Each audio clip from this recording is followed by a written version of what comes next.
புதுச்சேரியில் நடைபெற்ற கிராம பாரம்பரிய விழாவில் ஏராளமான வெளிநாட்டு சுற்றுலா பயணிகள் ஆர்வத்துடன் கலந்து கொண்டனர்.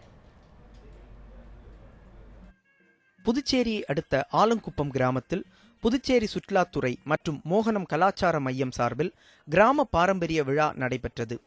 தமிழர்களின் பாரம்பரிய கலை, விளையாட்டு, உணவு பழக்க வழக்கங்கள் ஆகியவற்றை புதுச்சேரிக்கு வரும் சுற்றுலா பயணிகள் அறிந்து கொள்ளவும் பாரம்பரிய பெருமைகளை எடுத்துரைப்பதும் இந்த விழாவின் நோக்கம் என விழா ஒருங்கிணைப்பாளர்கள் தெரிவித்தனர்.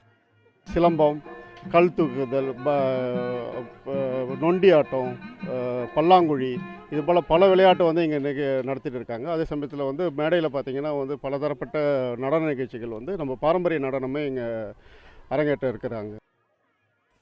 இவ்விழாவில் சுமார் 40 அரங்குகள் அமைக்கப்பட்டு உள்ளூரில் தயாரிக்கப்பட்ட கைவினைப் பொருட்கள் மற்றும் நமது பாரம்பரிய உணவு வகைகள் விற்பனைக்காக வைக்கப்பட்டுள்ளன.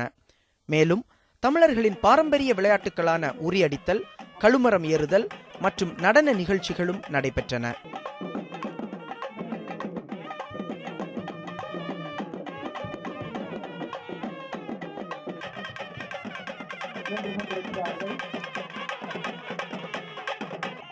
கிராமிய விழாவில் ஏராளமான வெளிநாட்டு சுற்றுலா பயணிகள் கலந்து கொண்டு தமிழர்களின் பாரம்பரிய கலைகளை கண்டு ரசித்ததுடன் பாரம்பரிய உணவு வகைகளையும் சுவைத்தனர். Heritage Festival. I think this is very important because, for example, for foreigners like me, when we come to India, we want to see the real Indian culture, and this is something that shows me very much about richness of Tamil culture. இது போன்ற விழாக்களை நடத்துவதன் மூலம் தமிழர்களின் பாரம்பரியமான கலைகளை அறிந்து கொள்ள வழி ஏற்படுவதுடன் கற்றுக்கொள்வதற்கும் வாய்ப்பு ஏற்பட்டுள்ளதாக சுற்றுலா பயணிகள் தெரிவித்தனர்.